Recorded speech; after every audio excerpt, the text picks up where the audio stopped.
meus amores, tudo bem com vocês? Eu sou a professora Renata Fex, tua professora de matemática da plataforma Gonçalves Dias e, para esse nosso momento de estudo, nós falaremos a respeito do conjunto dos números reais. Você deve lembrar, né, que esse estudo já foi iniciado, nós falamos lá, né, um pouquinho a respeito da teoria dos conjuntos. Na sequência, começamos a ver os conjuntos numéricos, vimos o conjunto dos números naturais, o conjunto dos números inteiros e o conjunto dos números racionais. Para este momento, além de falarmos, claro, né, do conjunto dos números reais, nós falaremos dos irracionais, tá bom? Então, para fechar, tá, esse bloco de conjuntos numéricos, até porque, né, você sabe, mais lá na frente ainda vai ter um outro conjunto, mas para esse nosso estudo, o importante é nós chegarmos até o conjunto dos números reais, tá bom? Até porque tem sim mais um conjunto, além desse, é o conjunto dos números complexos, mas esse conjunto só é apresentado para você lá na terceira série do ensino médio. Então, essa informação, quem vai passar para você da melhor forma possível vai ser o professor Maroni, tá bom?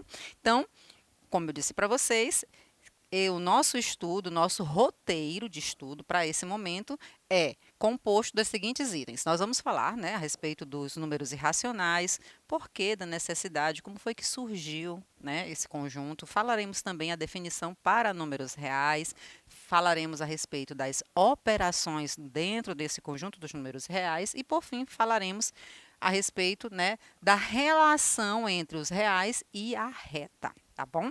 Então, roteiro dito, só quero te lembrar, claro, né? Sempre é importante reforçar isso.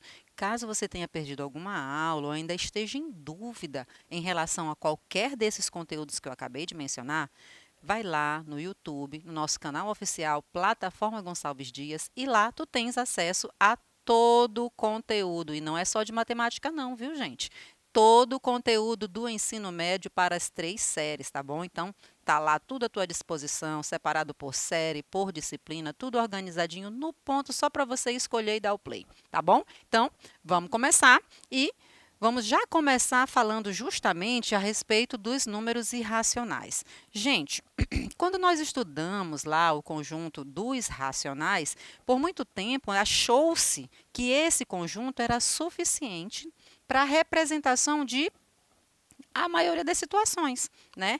Muito naquela época, né, tinham muitos estudantes, né, a matemática se desenvolvia e tinha a escola pitagórica. Os discípulos de Pitágoras, eles também achavam, né, que os racionais eram suficientes para representar, né, as situações, no caso, medir segmentos de retas, tá, e tudo mais.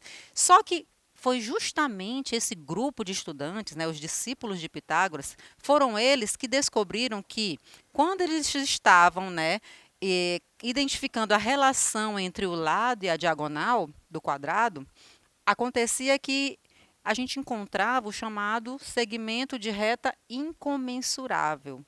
Ora, se uma coisa é mensurável, é passível de medição. Incomensurável, então eu não consigo medir, tá bom? Então, vamos ver um pouquinho melhor, vamos ver essa relação que hoje nós usamos muito, né?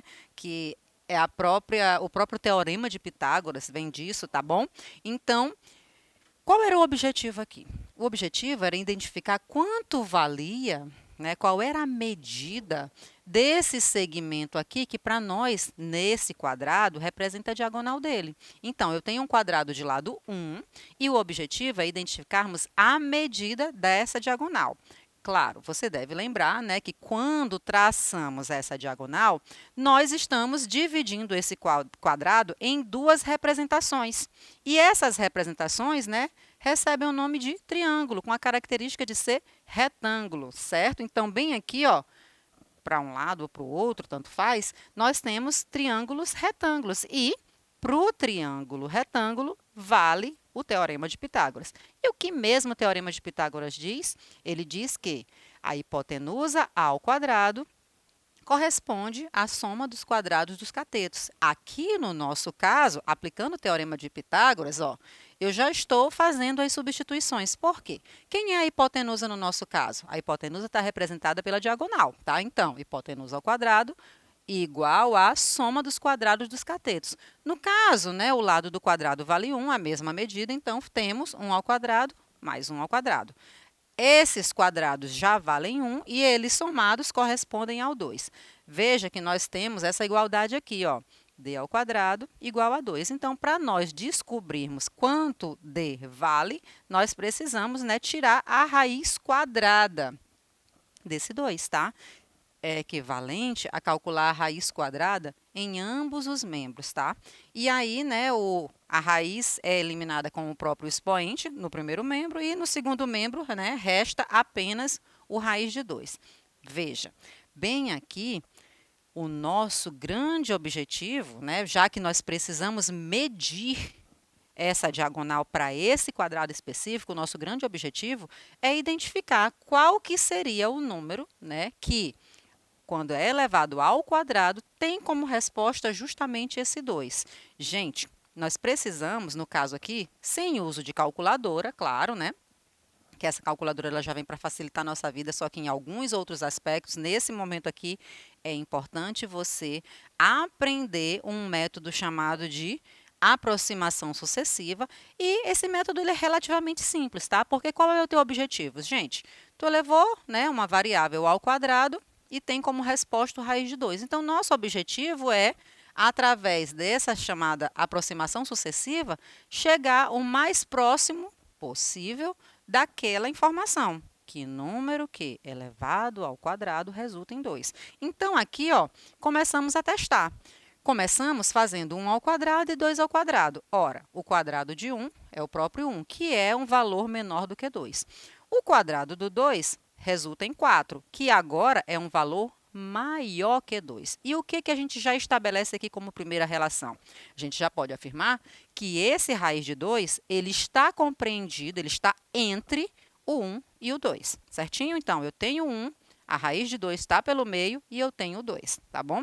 Isso é a primeira informação que nós temos. Veja, esse segmento aqui, né, que nós pegamos entre 1 e 2, eu preciso reduzir mais, tá? Porque o 4 está muito distante. Então, nós vamos já começar a trabalhar melhor com esses valores. Eu já vou, inclusive, trabalhar com números decimais.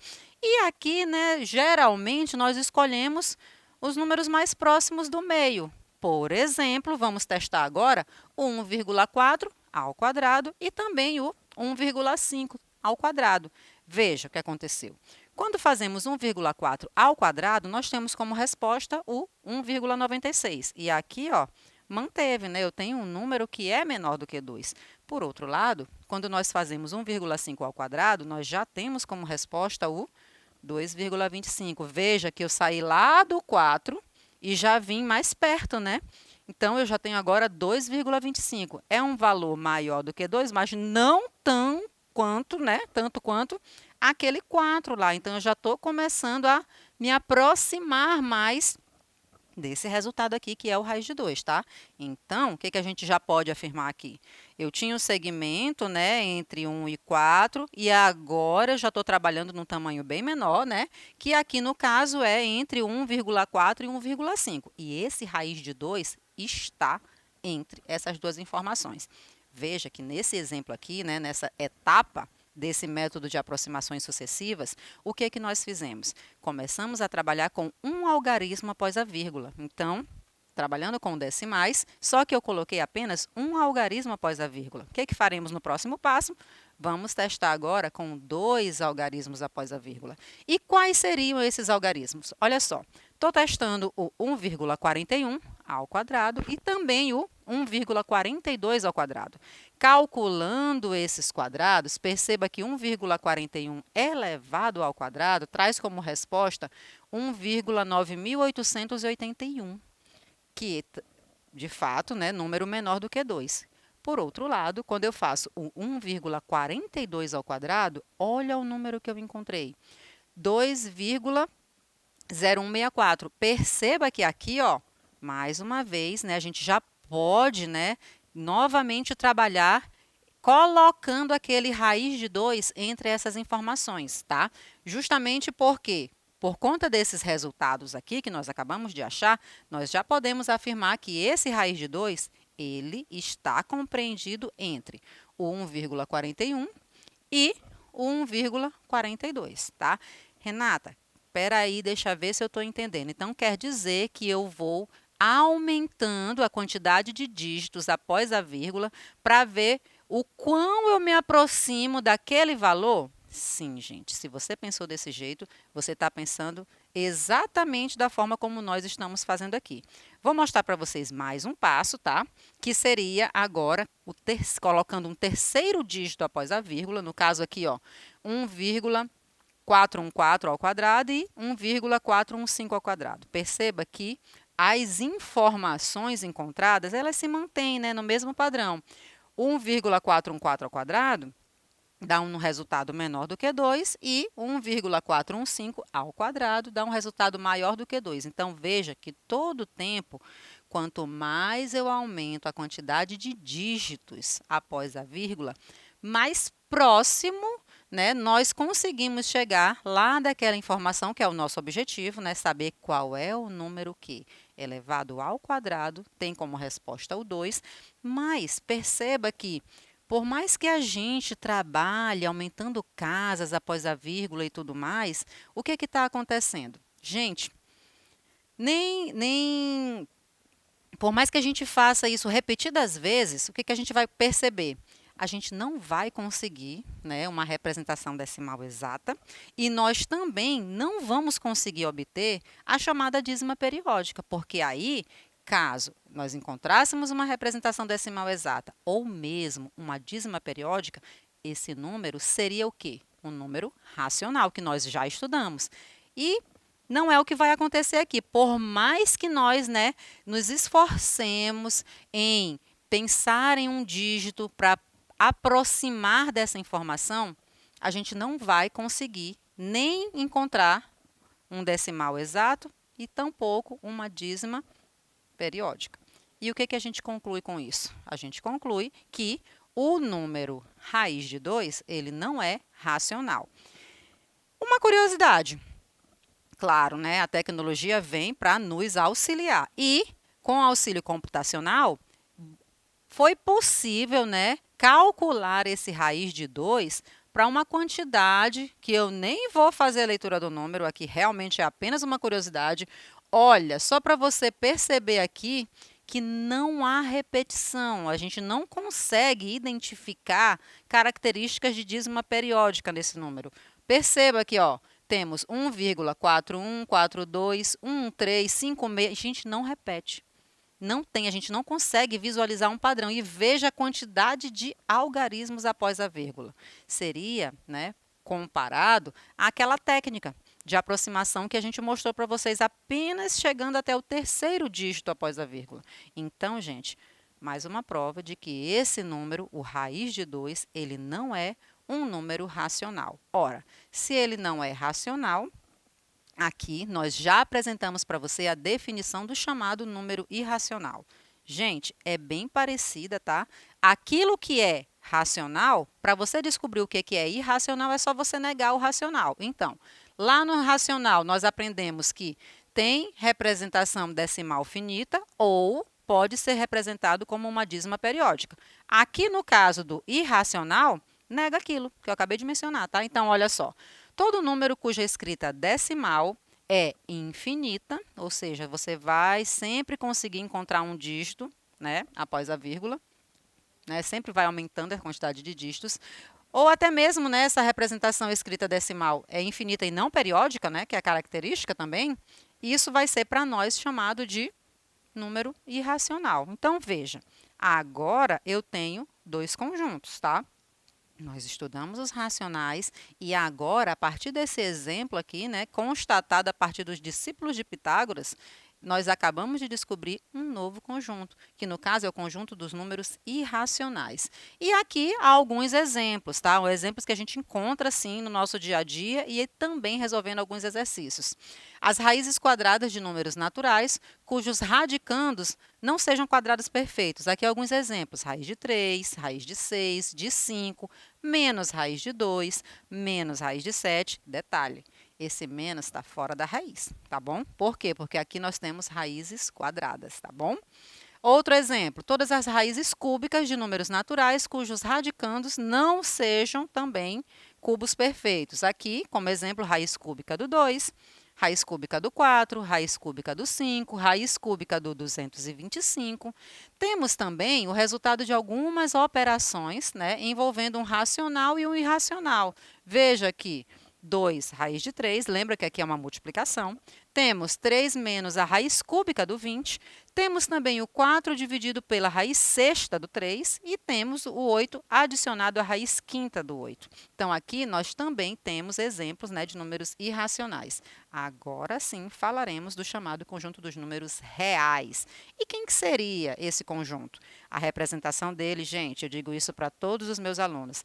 Para esse conjunto aqui, é a representação mais linda que tem. Olha só. Olha esse R, gente, não é lindo? Brincadeirinha, tá? É só porque eu me chamo Renata, né? Meu símbolo, ó, carrega, né? Meu sinal, no caso, carrega a minha letrinha, né? E aí, claro, eu tenho que puxar a sardinha para o meu lado, né? Um R é lindo, né? Claro. Então, quem seria esse conjunto dos números reais? É justamente o conjunto formado por esses dois conjuntos que nós acabamos de ver. No caso, os racionais em agrupados com os irracionais. Então, a união deles dois, tá? Isso, para nós, agora, vai ser chamado de conjunto dos números reais. E, obviamente, né, nesse conjunto, a gente vai lembrar, né, que por conta dessa junção desses dois, né, nós afirmamos que os racionais, né, estão contidos nos reais e os irracionais também, tá bom? E, obviamente, falando de conjunto dos números racionais, a gente vai aproveitar, né, e dar destaque para alguns subconjuntos, tá bom? Quais seriam eles?